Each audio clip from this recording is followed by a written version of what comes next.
धनपत राय श्रीवास्तव, जो प्रेमचंद नाम से जाने जाते हैं, वे हिंदी और उर्दू के सर्वाधिक लोकप्रिय उपन्यासकार, कहानीकार एवं विचारक थे। आज हम उन्हीं की एक कहानी सुनेंगे जिसका शीर्षक है माँ। आज बंदी छूटकर घर आ रहा है।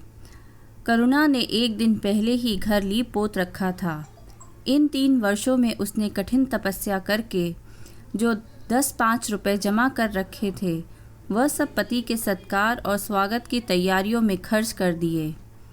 पति के लिए धोतियों का नया जोड़ा लाई थी, नए कुर्ते बनवाए थे, बच्चे के लिए नए कोट और टोपी की आयोजना की थी। बार बार बच्चे को गले लगाती और प्रसन्न होती।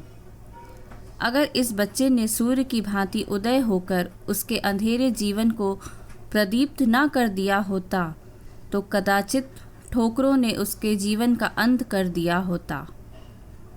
पति के कारावास दंड के 3 ही महीने बाद इस बालक का जन्म हुआ।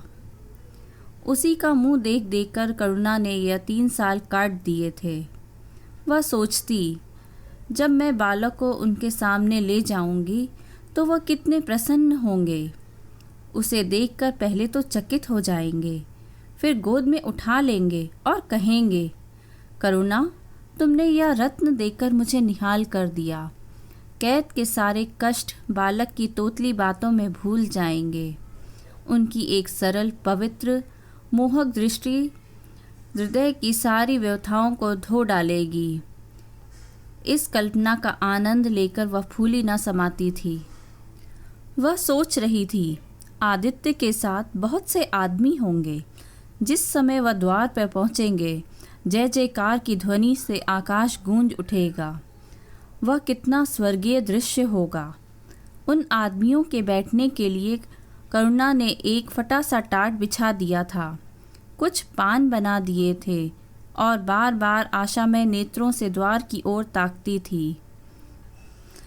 पति की वह सुदृढ़, उदार, तेजपूर्ण मुद्रा बार बार आंखों में फिर जाती थी।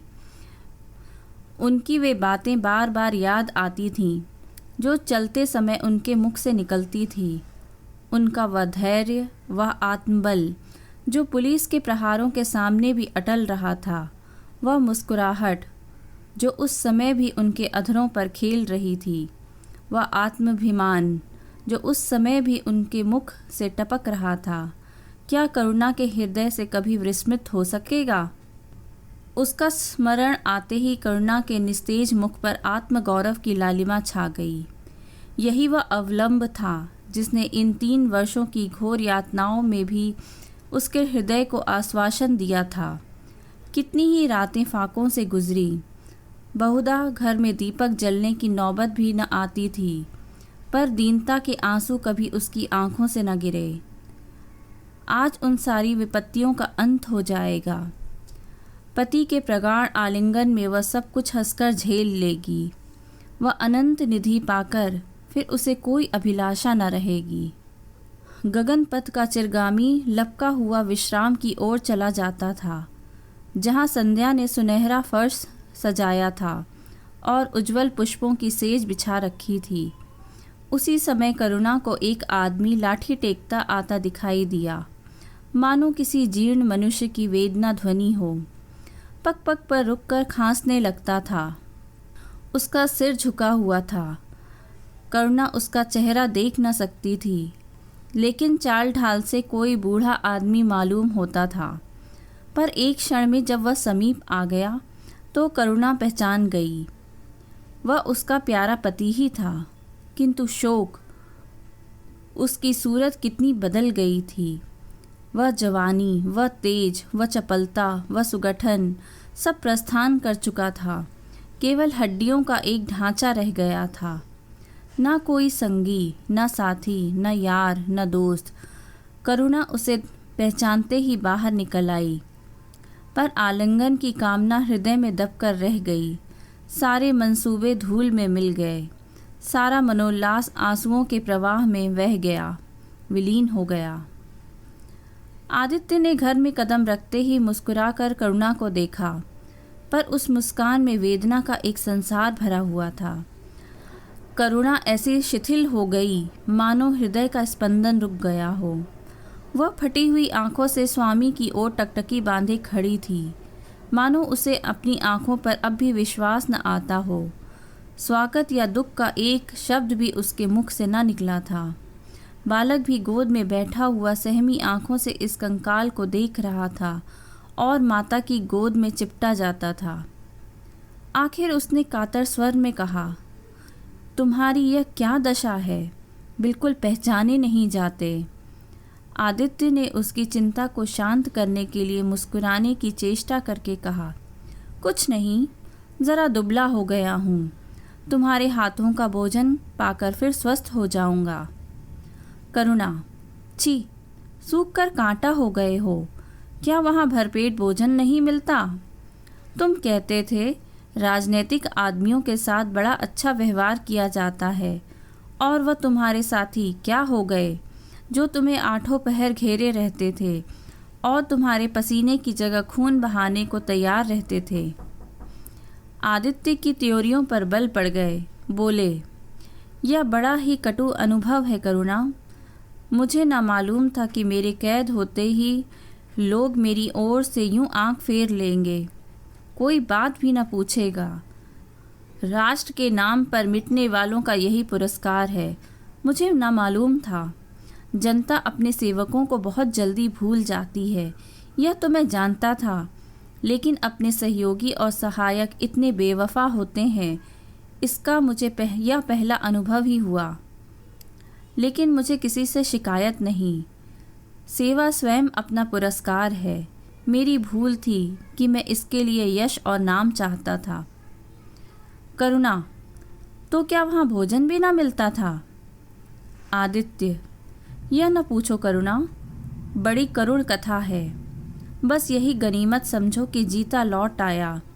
तुम्हारे दर्शन बदे थे, नहीं कष्ट तो ऐसे ऐसे उठाए कि अब तक मुझे प्रस्थान कर जाना चाहिए था। मैं ज़रा लेटूंगा, खड़ा नहीं रहा जाता। दिन भर में इतनी दूर आया हूँ। करुणा, चलकर कुछ खा लो तो आराम से लेटो। बालक को गोद में उठाकर, बाबूजी हैं बेटा, तुम्हारे बाबूजी, इनकी गोद में जाओ, तुम्हें प्यार करेंगे। आदित्य ने आंसू भरी आंखों से बालक को देखा और उनका एक एक रोम उनका तिरस्कार करने लगा। अपनी जीर्ण दशा पर उन्हें कभी इतना दुख न हुआ था। ईश्वर की असीम दया से यदि उनकी दशा संभल जाती तो फिर वह कभी राष्ट्रीय आंदोलन के समीप न जाते। वह इस फूल से बच्चे को यूं संसार में लाकर दरिद्रता की आग में झोंकने का उन्हें क्या अधिकार था। अब वह लक्ष्मी की उपासना करेंगे और अपना शुद्र जीवन बच्चे के लालन पालन के लिए अर्पित कर देंगे। उन्हें इस समय ऐसा ज्ञात हुआ कि बालक उन्हें उपेक्षा की दृष्टि से देख रहा है, मानो कह रहा है, मेरे साथ आपने कौन सा कर्तव्य पालन किया। उनकी सारी कामना, सारा प्यार बालक को हृदय से लगा देने के लिए अधीर हो उठा, पर हाथ फैल न सके, हाथों में शक्ति ही न थी। करुणा बालक को लिए उठी और थाली में कुछ भोजन निकाल कर लाई। आदित्य ने सुधापूर्ण नेत्रों से थाली की ओर देखा, मानो आज बहुत दिनों के बाद खाने की कोई चीज़ सामने आई है। जानता था कि कई दिनों के उपवास के बाद और आरोग्य की इस गई गुजरी दशा में उसे ज़बान को काबू में रखना चाहिए, पर सब्र ना कर सका। थाली पर टूट पड़ा और देखते ही देखते थाली साफ कर दी। करुणा संशक हो गई। उसने दोबारा किसी चीज़ के लिए न पूछा। थाली उठाकर चली गई, पर उसका दिल कह रहा था, कभी तो इतना नहीं खाते थे। करुणा बच्चे को कुछ खिला रही थी कि एकाएक कानों में आवाज़ आई, करुणा। करुणा ने आकर पूछा, क्या तुमने मुझे पुकारा है? आदित्य का चेहरा पीला पड़ गया था और सांस ज़ोर ज़ोर से चल रही थी। हाथों के सहारे वही टाट पर लेट गए थे। करुणा उनकी यह हालत देखकर घबरा गई। बोली, जाकर किसी वैद्य को बुला लाऊं। आदित्य ने हाथ के इशारे से उसे मना करके कहा, व्यर्थ है करुणा, अब तुमसे छिपाना व्यर्थ है। मुझे तपेदिक हो गया है, कई बार मरते मरते बच गया हूँ। तुम लोगों के दर्शन बदे थे, इसीलिए प्राण न निकलते थे। देखो प्रिय, रो मत। करुणा ने सिसकियों को दबाते हुए कहा, मैं वैद्य को लेकर अभी आती हूँ। आदित्य ने फिर सिर हिलाया, नहीं करुणा, केवल मेरे पास बैठी रहो, अब किसी से कोई आशा नहीं है। डॉक्टरों ने जवाब दे दिया है। मुझे तो यह आश्चर्य है कि यहाँ पहुँच कैसे गया। न जाने कौन देवी शक्ति मुझे यहाँ खींच लाई। कदाचित यह इस बुझते दीपक की अंतिम झलक थी। आह, मैंने तुम्हारे साथ बड़ा अन्याय किया, इसका मुझे हमेशा दुख रहेगा। मैं तुम्हें कोई आराम न दे सका, तुम्हारे लिए कुछ न कर सका, केवल सुहाग का दाग और एक बालक के पालन का भार छोड़कर चला जा रहा हूँ। आह। करुणा ने हृदय को दृढ़ करके कहा, तुम्हें कहीं दर्द तो नहीं है? आग बना लाऊं? कुछ बताते क्यों नहीं? आदित्य ने करवट बदलकर कहा, कुछ करने की ज़रूरत नहीं प्रिय, कहीं दर्द नहीं, बस ऐसा मालूम हो रहा है कि दिल बैठा जाता है, जैसे पानी में डूबा जाता हूँ। जीवन की लीला समाप्त हो रही है, दीपक को बुझते हुए देख रहा हूँ। कह नहीं सकता कि कब आवाज़ बंद हो जाए। जो कुछ कहना है वह कह डालना चाहता हूँ। क्यों वह लालसा ले जाऊँ? मेरे एक प्रश्न का जवाब दोगी? पूछूं? करुणा के मन की सारी दुर्बलता, सारा शोक, सारी वेदना मानो लुप्त हो गई और उसकी जगह उस आत्मबल का उदय हुआ जो मृत्यु पर हंसता है और विपत्ति के सांपों से खेलता है। रत्न जटित मखमली मयान में जैसे तेज तलवार छिपी रहती है, जल के कोमल प्रवाह में जैसे असीम शक्ति छिपी रहती है, वैसे ही रमणी का कोमल हृदय साहस और धैर्य को अपनी गोद में छिपाए रहता है। क्रोध जैसे तलवार को बाहर खींच लेता है, विज्ञान जैसे जल शक्ति का उद्घाटन कर लेता है, वैसे ही प्रेम रमणी के साहस और धैर्य को प्रदीप्त कर देता है। करुणा ने प्रतीक के सर पर हाथ रखते हुए कहा, पूछते क्यों नहीं प्यारे? आदित्य ने करुणा के हाथों के कोमल स्पर्श का अनुभव करते हुए कहा, तुम्हारे विचार में मेरा जीवन कैसा था? बधाई के योग्य। देखो, तुमने मुझसे कभी पर्दा नहीं रखा। इस समय भी स्पष्ट कहना, तुम्हारे विचार में मुझे अपने जीवन पर हंसना चाहिए या रोना? करुणा ने उल्लास के साथ कहा, यह प्रश्न क्यों करते हो प्रियतम? क्या मैंने तुम्हारी कभी उपेक्षा की है? तुम्हारा जीवन देवताओं का सा जीवन था, निस्वार्थ, निर्लिप्त और आदर्श। विघ्न बाधाओं से तंग आकर मैंने तुम्हें कितनी बार ही संसार की ओर खींचने की चेष्टा की है, पर उस समय मैं भी मन में जानती थी कि तुम्हें ऊंचे आसन से गिरा रही हूँ। अगर तुम मोह माया में फंसे होते तो कदाचित मेरे मन को अधिक संतोष होता, लेकिन मेरी आत्मा को वह गर्व और उल्लास न होता जो इस समय हो रहा है। मैं अगर किसी को बड़े से बड़ा आशीर्वाद दे सकती हूँ तो वह यही होगा कि उसका जीवन तुम्हारे जैसा हो। यह कहते कहते करुणा का आभाहीन मुखमंडल ज्योतिर्मय हो गया, मानो उसकी आत्मा दिव्य हो गई हो। आदित्य ने सगर्व नेत्रों से करुणा को देखकर कहा, बस अब मुझे संतोष हो गया। करुणा, इस बच्चे की ओर से मुझे कोई शंका नहीं है। मैं उसे इससे अधिक कुशल हाथों में नहीं छोड़ सकता। मुझे विश्वास है कि जीवन भर यह ऊंचा और पवित्र आदर्श सदैव तुम्हारे सामने रहेगा। अब मैं मरने को तैयार हूँ। 7 वर्ष बीत गए। बालक प्रकाश अब 10 साल का रूपवान, बलिष्ठ, प्रसन्न मुख कुमार था। बल का तेज, साहसी और मनस्वी। भय तो उसे छू भी नहीं गया था।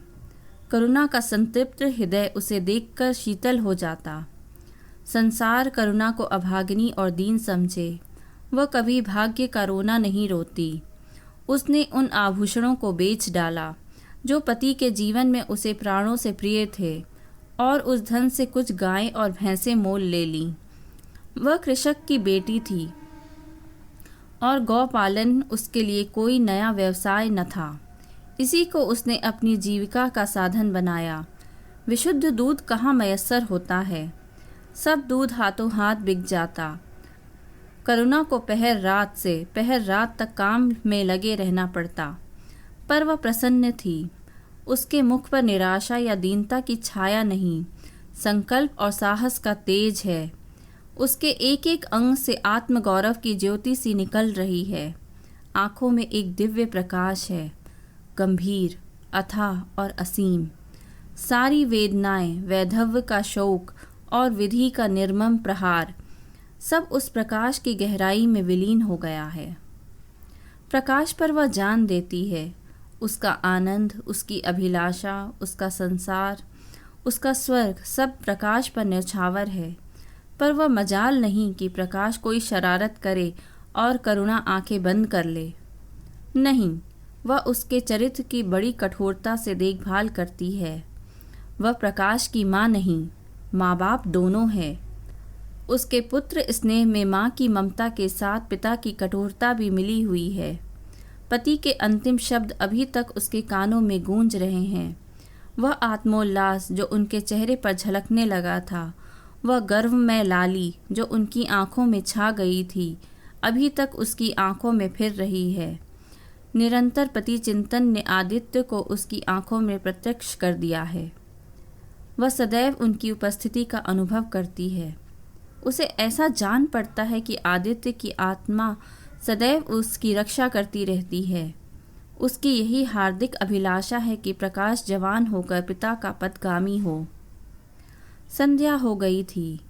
एक भिखारन द्वार पर आकर भीख मांगने लगी। करुणा उस समय गऊओं को पानी दे रही थी। प्रकाश बाहर खेल रहा था। बालक ही तो ठहरा, शरारत सूझी। घर में गया और कटोरे में थोड़ा सा भूसा लेकर बाहर निकला।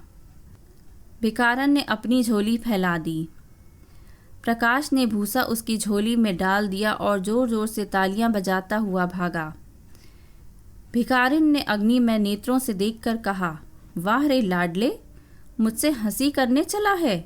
यही माँ बाप ने सिखाया है, तब तो खूब कुल का नाम जगाओगे। करुणा उसकी बोली सुनकर बाहर निकल आई और पूछा, क्या है माता, किसे कह रही हो? भिखारिन ने प्रकाश की तरफ इशारा करके कहा, वह तुम्हारा लड़का है ना?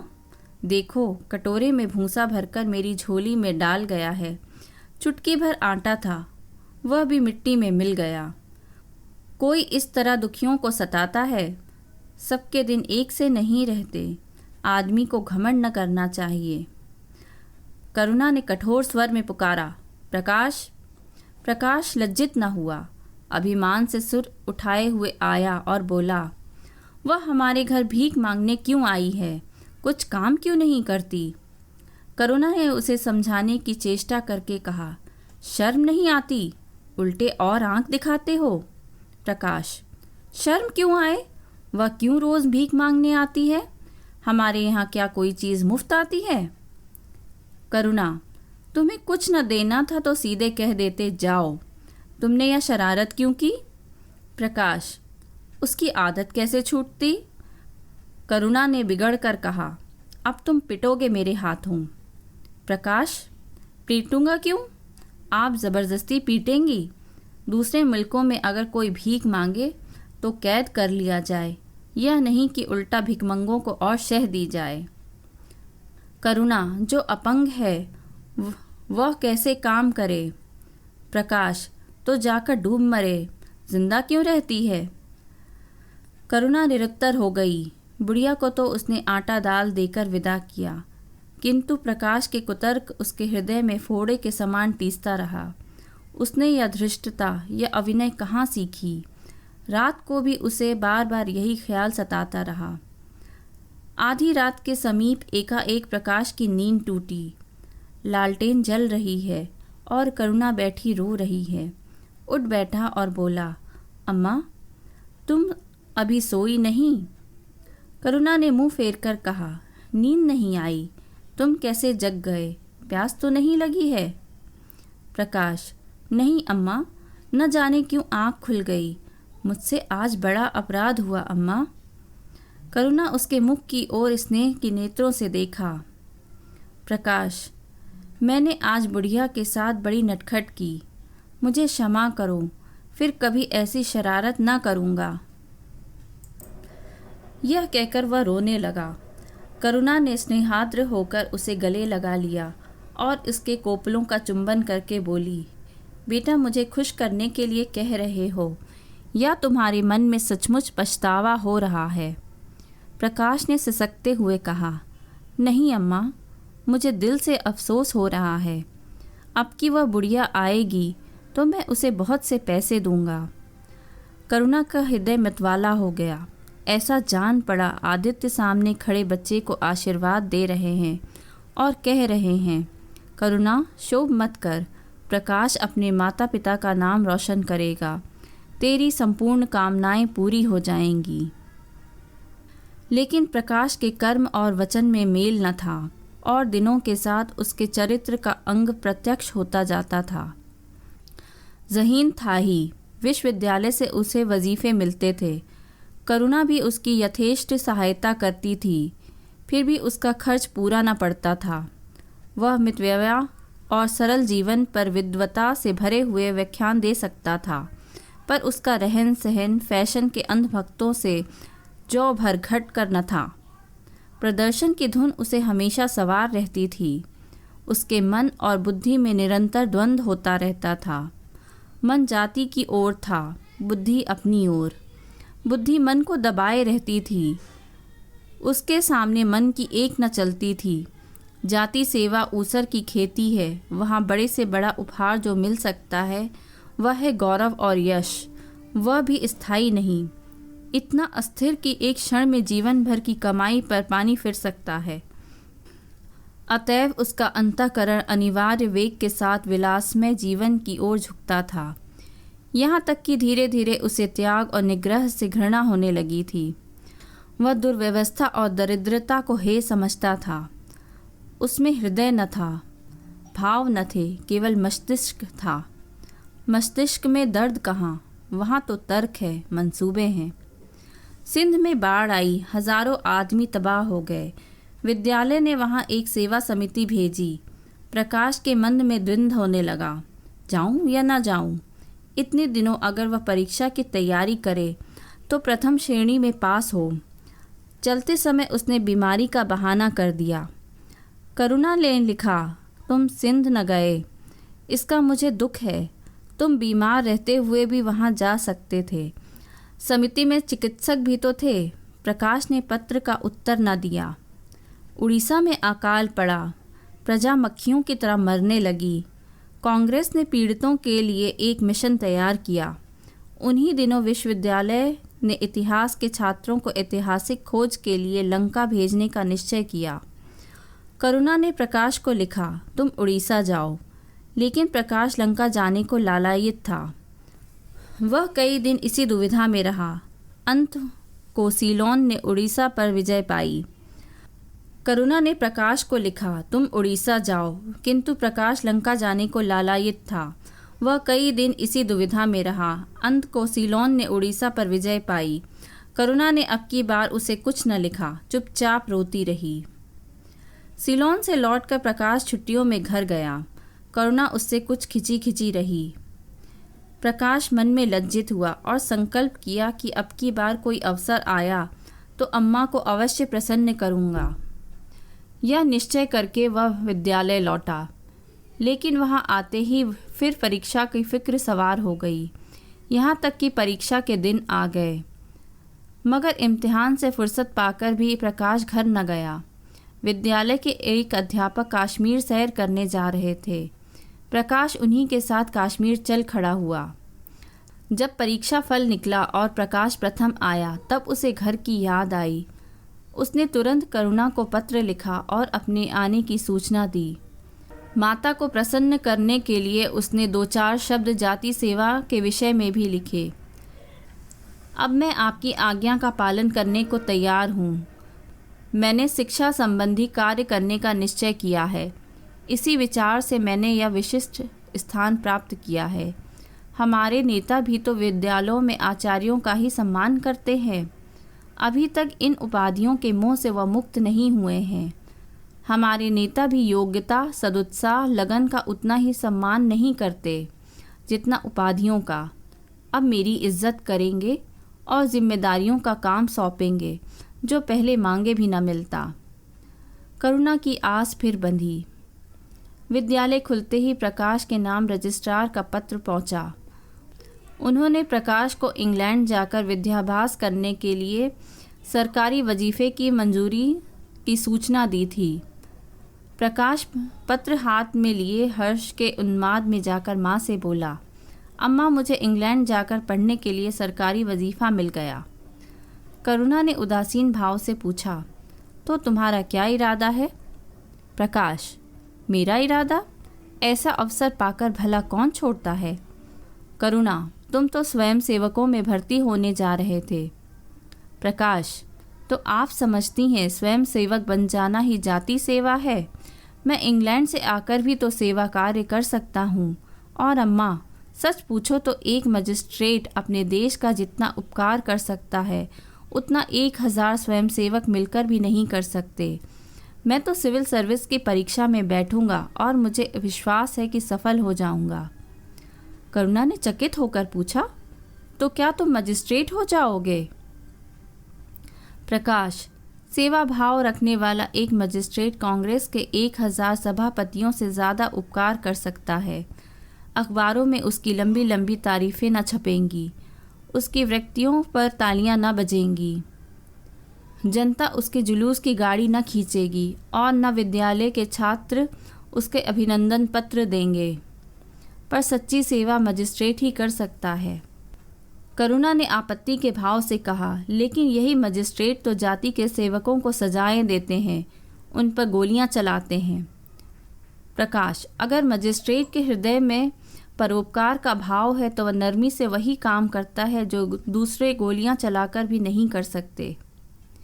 करुणा, मैं यह न मानूंगी। सरकार अपने नौकरों को इतनी स्वाधीनता नहीं देती, वह एक नीति बना देती है और हर एक सरकारी नौकर को उसका पालन करना पड़ता है। सरकार की पहली नीति यह है कि वह दिन दिन अधिक संगठित और दृढ़ हो। इसके लिए स्वाधीनता के भावों का दमन करना ज़रूरी है।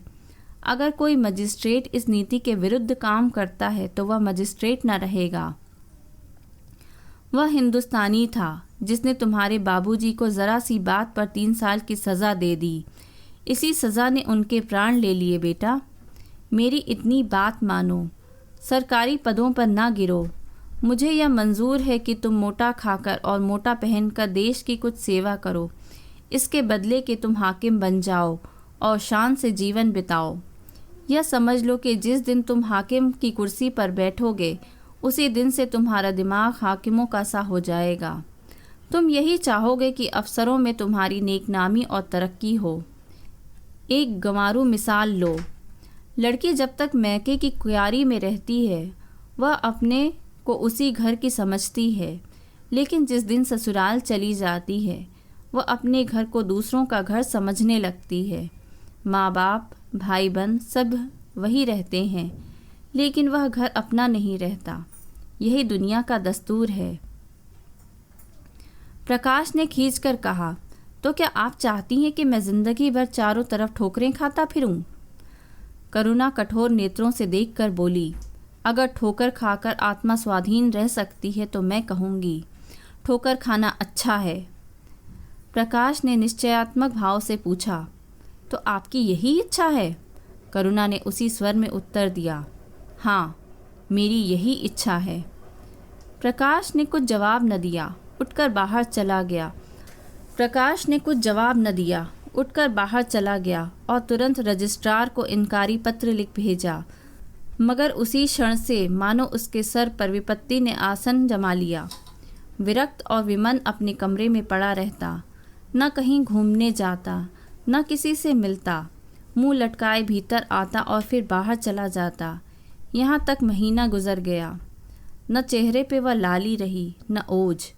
आंखें अनाथों की मुख की भांति याचना से भरी हुईं। ओठ हंसना भूल गए। मानो उस इनकारी पत्र के साथ उसकी सारी सजीवता और चपलता, सारी सरलता विदा हो गई। करुणा उसके मनोभाव को समझती थी और उसके शोक को भुलाने की चेष्टा करती थी, पर रूठे देवता प्रसन्न न होते थे। आखिर उसने एक दिन प्रकाश से कहा, बेटा, अगर तुमने विलायत जाने की ठान ली है तो चले जाओ, मना ना करूँगी। मुझे खेद है कि मैंने तुम्हें रोका। अगर मैं जानती कि तुम्हें इतना आघात पहुँचेगा तो कभी न रोकती। मैंने तो केवल इस विचार से रोका था कि तुम्हें जाति सेवा में मग्न देखकर तुम्हारे बाबूजी की आत्मा प्रसन्न होगी। उन्होंने चलते समय यही वसीयत की थी। प्रकाश ने रुखाई से जवाब दिया, अब क्या जाऊँगा? इनकारी खत लिख चुका। मेरे लिए कोई अब तक बैठा थोड़े ही होगा। कोई दूसरा लड़का चुन लिया गया होगा। और फिर करना ही क्या है? जब आपकी मर्जी है कि गांव-गांव खाक छानता फिरूं, तो वही सही। करुणा का गर्व चूर हो गया। इस अनुमति से उसने बाधा करुणा का गर्व चूर चूर हो गया। इस अनुमति से उसने बाधा का काम लेना चाहा था, पर सफल न हुई। बोली, अभी कोई न चुना गया होगा। लिख दो, मैं जाने को तैयार हूँ। प्रकाश ने झुंझला कर कहा, अब कुछ नहीं हो सकता। लोग हंसी उड़ाएंगे। मैंने तय कर लिया है कि जीवन को आपकी इच्छा के अनुकूल बनाऊंगा। करुणा, अगर तुमने शुद्ध मन से यह इरादा किया होता तो यूँ न रहते। तुम मुझसे सत्याग्रह कर रहे हो। अगर मन को दबाकर मुझे अपनी राह का कांटा समझकर तुमने मेरी इच्छा पूरी भी की तो क्या? मैं तो जब जानती कि तुम्हारे मन में अपने आप ही आप सेवा का भाव उत्पन्न होता, तुम आज ही रजिस्ट्रार साहब को पत्र लिख दो। प्रकाश, अब मैं नहीं लिख सकता। तो इसी शोक में तने बैठे रहोगे? लाचारी है। करुणा ने कुछ और न कहा। ज़रा देर में प्रकाश ने देखा कि वह कहीं जा रही है, मगर वह कुछ न बोला। करुणा के लिए बाहर आना जाना कोई असाधारण बात न थी। लेकिन जब संध्या हो गई और करुणा न आई तो प्रकाश को चिंता होने लगी। अम्मा कहाँ गई? यह प्रश्न बार बार उसके मन में उठने लगा। प्रकाश सारी रात द्वार पर बैठा रहा। भांति भांति की शंकाएं मन में उठने लगी। उसे अब याद आया, चलते समय करुणा कितनी उदास थी, उसकी आंखें कितनी लाल थीं। यह बातें प्रकाश को उस समय क्यों न नज़र आईं? वह क्यों स्वार्थ में अंधा हो गया था? हाँ, अब प्रकाश को याद आया, माता ने साफ सुथरे कपड़े पहने थे, उनके हाथ में छतरी भी थी। तो क्या वह कहीं बहुत दूर गई हैं? किससे पूछे? अनिष्ट के भय से प्रकाश रोने लगा। श्रावण की अंधेरी भयानक रात थी। आकाश में शाम मेघमालाएं भीषण स्वप्न की भांति छाई हुई थीं। प्रकाश रह रहकर आकाश की ओर देखता था, मानो करुणा उन्हीं मेघमालाओं में छुपी बैठी हो। उसने निश्चय किया, सवेरा होते ही माँ को खोजने चलूँगा।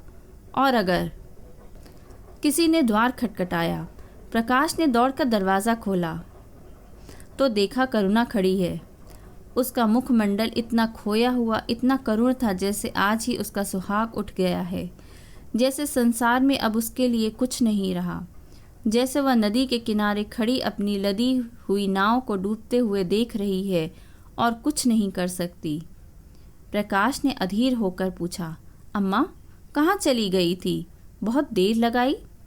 करुणा ने भूमि की ओर ताकते हुए जवाब दिया, एक काम से गई थी, देर हो गई। यह कहते हुए उसने प्रकाश के सामने एक बंद लिफाफा फेंक दिया। प्रकाश ने उत्सुक होकर लिफाफा उठा लिया। ऊपर ही विद्यालय की मुहर थी। तुरंत ही लिफाफा खोलकर पढ़ा। हल्की सी लालिमा चेहरे पर दौड़ गई। पूछा, तुम्हें यहाँ कहाँ मिल गया अम्मा? करुणा, तुम्हारे रजिस्ट्रार के पास से लाई हूँ। क्या तुम वहाँ चली गई थी? और क्या करती? कल तो गाड़ी का समय न था, मोटर ले गई थी। प्रकाश एक क्षण तक मौन खड़ा रहा, फिर कुंठित स्वर में बोला, जब तुम्हारी इच्छा नहीं है तो मुझे क्यों भेज रही हो? करुणा ने विरक्त भाव से कहा, इसलिए कि तुम्हारी जाने की इच्छा है। तुम्हारा यह मलिन वेश नहीं देखा जाता। अपने जीवन के 20 वर्ष तुम्हारी हित कामना पर अर्पित कर दिए। अब तुम्हारी महत्वाकांक्षा की हत्या नहीं कर सकती। तुम्हारी यात्रा सफल हो, यही हमारी हार्दिक अभिलाषा है। करुणा का कंठ रुंध गया और कुछ न कह सकी। प्रकाश उसी दिन से यात्रा की तैयारियां करने लगा। करुणा के पास जो कुछ था वह सब खर्च हो गया। कुछ ऋण भी लेना पड़ा। नए सूट बने, सूटकेस आए। प्रकाश अपनी धुन में मस्त था। कभी किसी चीज़ की फरमाइश लेकर आता, कभी किसी चीज़ की। करुणा इस एक सप्ताह में इतनी दुर्बल हो गई। उसके बालों पर कितनी सफ़ेदी आ गई है, चेहरे पर कितनी झुर्रियाँ पड़ गई हैं, यह उसे कुछ न नज़र आता। उसकी आंखों में इंग्लैंड के दृश्य समाये हुए थे। महत्वाकांक्षा आंखों पर पर्दा डाल देती है। प्रस्थान का दिन आया। आज कई दिनों के बाद धूप निकली थी। करुणा स्वामी के पुराने कपड़ों को बाहर निकाल रही थी। उनकी गाढ़े की चादरें, खद्दर के कुर्ते, पजामे और लिहाफ अभी तक संदूक में संचित थे। प्रतिवर्ष धूप में सुखाए जाते और झाड़ पोंछ कर रख दिए जाते थे। करुणा ने आज फिर उन कपड़ों को निकाला, मगर सुखाकर रखने के लिए नहीं, गरीबों में बांट देने के लिए। वह आज पति से नाराज़ है। वह लुटिया, डोर और घड़ी जो आदित्य के चिरसंगिनी थीं और उनकी 20 वर्ष से करुणा ने उपासना की थी, आज निकालकर आंगन में फेंक दी गई। वह झोली जो बरसों आदित्य के कंधों पर आरूढ़ रह चुकी थी, आप कूड़े में डाल दी गई। वह चित्र जिसके सामने 20 वर्ष से करुणा सिर झुकाती थी, आज वही निर्दयता से भूमि पर डाल दिया गया था। पति का कोई स्मृति चिन्ह वह अपने घर में नहीं रखना चाहती थी। उसका अंतःकरण शोक और निराशा से विदीर्ण हो गया था। और पति के सिवा किस पर क्रोध उतारे? कौन उसका अपना है? वह किससे अपनी व्यथा कहे, किसे अपनी छाती चीर कर दिखाए? वह होते तो क्या प्रकाश दास्ता की जंजीर गले में डालकर फूला न समाता? उसे कौन समझाए? आदित्य भी इस अवसर पर पछताने के सिवा कुछ और न कर सकते। प्रकाश के मित्रों ने आज उसे विदाई का भोज दिया था।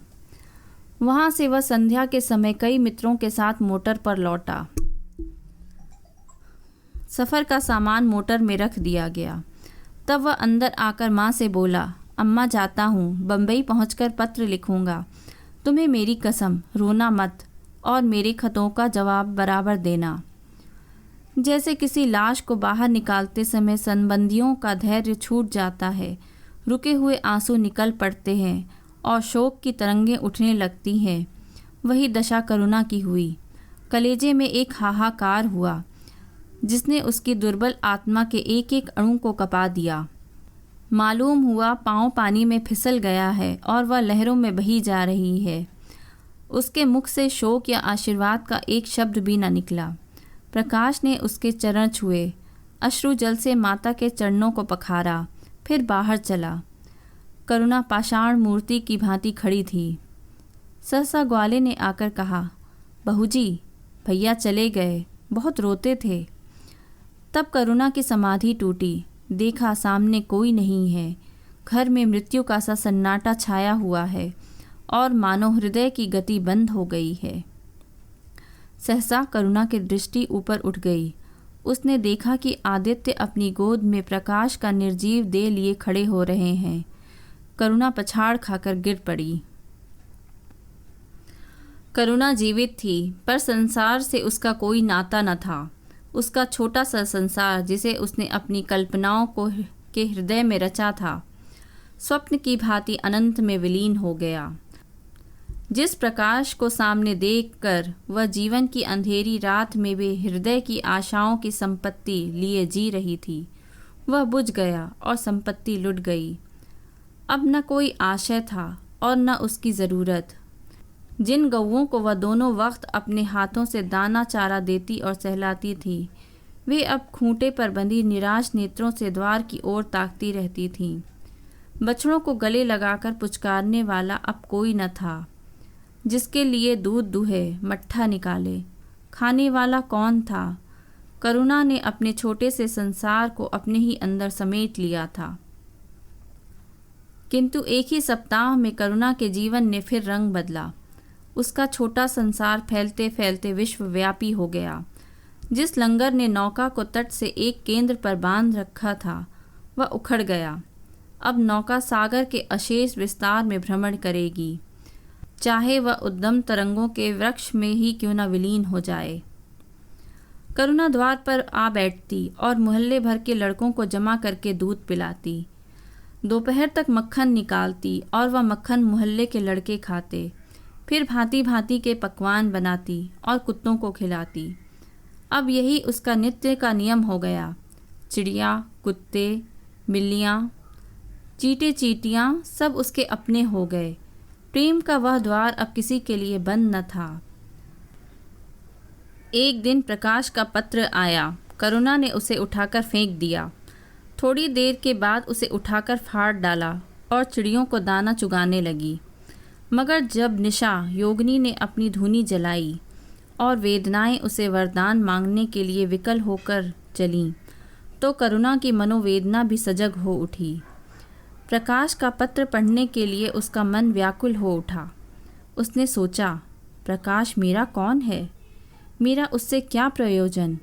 हाँ, प्रकाश मेरा कौन है? हाँ, प्रकाश मेरा कौन है? हृदय ने उत्तर दिया, प्रकाश तेरा सर्वस्व है।